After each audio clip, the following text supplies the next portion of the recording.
Assalamualaikum warahmatullahi wabarakatuh. Bismillah, alhamdulillah, wassalatu wassalamu ala rasulillah Muhammad ibn Abdullah wa ala alihi wa sahbihi wa mawalah amma ba'du. Puji beserta syukur marilah kita panjatkan kepada Allah Subhanahu wa taala yang senantiasa melimpahkan rahmat dan nikmatnya kepada kita semua. Salawat beserta salam semoga senantiasa terlimpah curah kepada baginda kita Nabi besar Muhammad sallallahu alaihi wasallam serta seluruh keluarga, sahabat, tabi'in dan seluruh pengikutnya sampai akhir zaman. Amin ya rabbal alamin. Pertama-tama saya mohon izin dan untuk mempresentasikan salah satu tugas dari dosen saya, Bapak Dr. Sulaiman MAG, yang mengampu dosen mata filsafat ilmu, mata kuliah filsafat ilmu. Saya diberi tugas untuk mempresentasikan tentang sejarah ilmu pengetahuan pada zaman purba, Yunani, dan kontemporer. Langsung saja untuk mempersingkat waktu, Bismillahirrahmanirrahim. Sejarah merupakan salah satu masa atau sebuah kejadian yang terjadi pada masa lampau, yang mana hal tersebut tidak bisa kita lepaskan karena sebagaimana kita ketahui bahwa manusia ataupun kejadian itu terjadi pada 3 dimensi.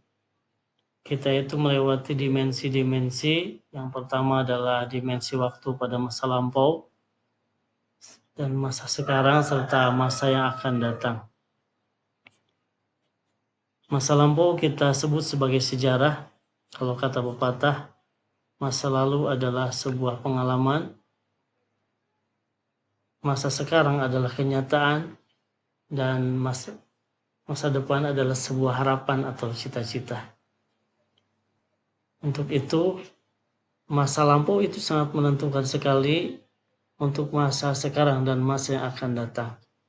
Maka kita buatlah sebuah masa di mana masa tersebut adalah masa yang baik agar kita bisa menikmatinya di masa yang akan datang. Secara umum pengertian sejarah adalah kejadian yang terjadi di masa lampau yang berdasarkan peninggalan-peninggalan berbagai peristiwa. Ini menurut Anton Dwi Laksono pada sebuah buku yang terdapat dalam Perpustakaan Republik Indonesia. Jadi biasanya sebuah sejarah itu terjadi dan dapat dilihat dari peninggalan-peninggalannya. Seperti misalkan sejarah Mesir, kita bisa melihat dari peninggalannya yaitu adanya piramida, kemudian Sphinx, juga sejarah yang terjadi di negara kita. Seperti adanya Candi Borobudur, Candi Prambanan. Itu merupakan bukti-bukti daripada kreativitas orang-orang di masa lampau. Selanjutnya setelah membahas sejarah, kita juga sebagaimana kita ketahui akan membahas tentang sejarah ilmu pengetahuan. Apa yang dimaksud ilmu pengetahuan? Ilmu pengetahuan atau bisa juga dengan sains, walaupun pada hakikatnya dalam beberapa jurnal yang saya baca itu antara ilmu pengetahuan dan sains ada perbedaan. Di antaranya ilmu pengetahuan itu lebih umum, lebih bersifat umum karena bisa dilihat atau bisa didapat melalui informasi tanpa bukti-bukti dengan nyata gitu, tanpa bukti empiris. Beda dengan sains. Sains itu harus ada bukti empiris, dalam arti harus ada penelitian terlebih dahulu. Secara umum, ilmu pengetahuan adalah suatu usaha sistematis dengan metode ilmiah dalam pengembangan dan penataan pengetahuan yang dibuktikan dengan penjelasan dan prediksi yang teruji sebagai pemahaman manusia tentang alam semesta dan dunianya. Itu ilmu pengetahuan. Selanjutnya ilmu pengetahuan pada zaman purba. Dilihat dari cara memperolehnya, ilmu pengetahuan pada zaman itu hanya bersifat sederhana saja. Dalam arti mendapat pengetahuan ketika zaman purba atau zaman prasejarah itu melalui dengan biasanya melihat fenomena alam gitu. Kemudian kejadian-kejadian yang terjadi secara alamiah. Walaupun pada masa itu sudah mulai berkembang, yaitu dengan adanya ilmu astronomi, yang mana pada saat itu manusia sudah mulai bisa melihat bintang, melihat bulan, untuk menentukan perjalanan-perjalanan mereka. Kemudian kehidupan sehari-hari juga sudah mulai berkembang, dalam arti mereka sudah mampu mempertahankan diri, mempertahankan hidup, baik itu cara bertani atau berburu, yang mana pada saat itu terkenal dengan istilah nomaden, artinya berpindah-pindah. Pada saat satu tempat ada dalam kesuburan, mereka menetap di sana. Ketika sudah gersang, mereka mencari tempat yang subur kembali di tempat-tempat lain. Kemudian penggunaan alat. Pada zaman purba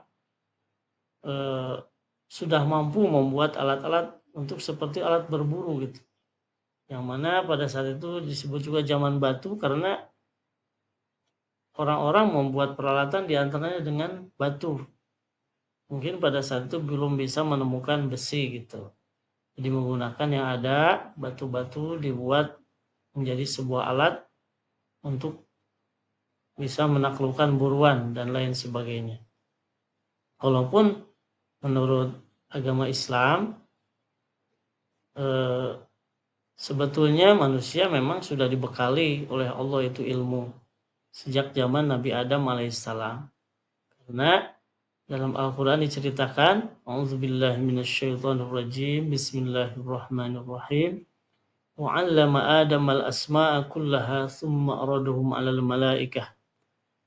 Allah telah mengajarkan kepada Nabi Adam alaihissalam tentang nama-nama pada saat itu dan kemudian diberikan kepada malaikat gitu ya.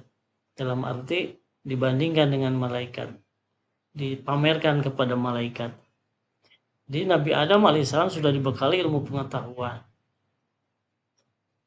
Di antaranya yang tadi itu nama-nama, seperti misalkan nama tempat yang penuh dengan air yang luas itu diberi nama dengan laut gitu dan lain sebagainya.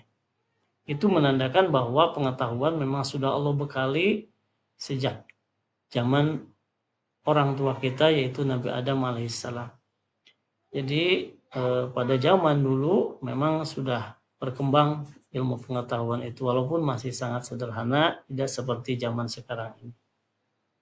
Kemudian yang kedua, ilmu pengetahuan pada zaman Yunani. Ilmu pengetahuan pada zaman Yunani ini sudah semakin berkembang. Dalam arti pada saat itu masih ada pola pikir metosentris, yaitu pola pikir bahwa segala sesuatu itu terjadi dengan adanya kekuasaan dewa-dewa gitu. Sudah mulai percaya pada dewa-dewa, animisme dan dinamisme itu sudah ada gitu.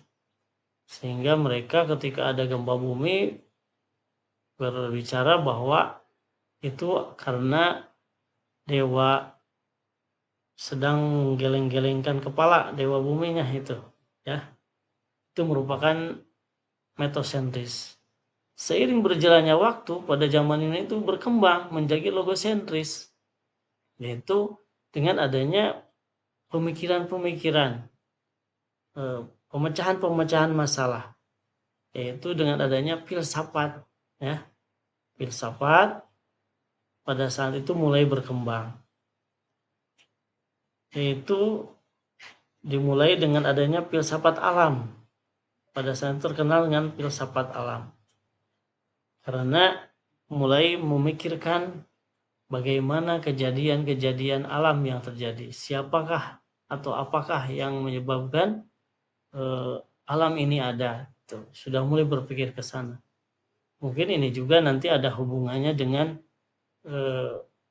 teologi, dengan adanya ketuhanan pada saat itu. Karena seandainya filsafat itu dipahami dengan benar, itu akan meningkatkan keimanan kita kepada Allah Subhanahu wa taala. Karena nanti akan ada suatu titik di mana hal tersebut membutuhkan sesuatu yang hak, yaitu Allah Subhanahu wa taala. Nah, jadi mulai berkembang adanya para filosofis ya, seperti Thales. Ia diberi gelar dengan Bapak Filsafat karena dialah yang mula-mula mempertanyakan apa sebenarnya asal usul alam semesta ini. Tuh. Pertanyaan yang sangat mendasar, namun yang penting adalah pertanyaan itu jawabnya dengan pendekatan rasional, bukan pendekatan mitos atau kepercayaan. Jadi mulai berpikir adanya alam ini.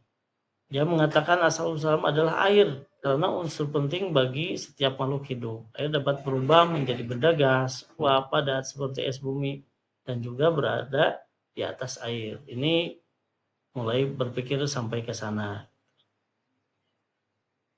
Namun puncak kejayaan yaitu terjadi pada saat itu pada masa Aristoteles, yaitu kurang lebih pada tahun 540 sebelum Masehi. Dia adalah seorang filosof yang besar menemukan pemecahan persoalan-persoalan besar. Filsafat yang persatukan dalam suatu sistem logika, matematika, fisika, dan metafisika. Jadi mulai mengembangkan daya berpikir kepada ilmu pengetahuan secara konkret. Beberapa tokoh filosof lain mengungkap pendapat antara lain Heraklius mengatakan bahwa gejala suatu itu mengalir, bahwa segala sesuatu itu berubah terus-menerus, melakukan perubahan. Kemudian ada filosofis Parmenides mengatakan bahwa segala sesuatu sebagai sesuatu yang tetap, tidak berubah. Kemudian lahir juga Pitagoras pada tahun 500 sebelum Masehi, berpendapat bahwa segala sesuatu itu terdiri dari bilangan-bilangan, struktur dasar kenyataan itu tidak lain adalah ritme. Nah ini ya yang terkenal sampai sekarang, itu ada rumusnya, rumus Pitagoras. Ini terjadi pada zaman Yunani. Jadi betapa berkembangnya pada saat itu, dan bahkan Yunani itu menjadi salah satu pusat ilmu pengetahuan bangsa-bangsa Eropa pada saat itu. Selanjutnya ilmu pengetahuan pada masa kontemporer. Kontemporer itu adalah waktu yang sama dari sejak zaman modern sampai pada saat ini, yaitu berada pada perkembangan terakhir hingga sekarang. Ini zaman yang sudah mulai kita ketahui bahwa ilmu pengetahuan sudah sangat berkembang, baik itu dalam bidang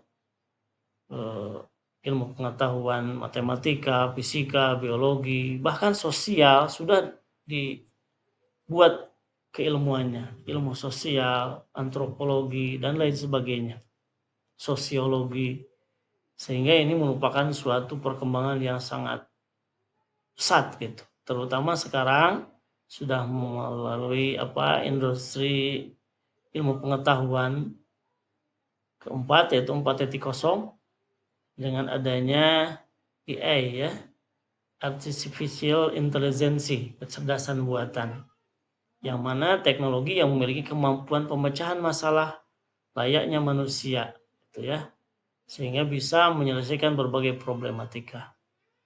Mudah-mudahan ilmu pengetahuan kita membawa kita semakin dekat kepada Allah Subhanahu wa taala.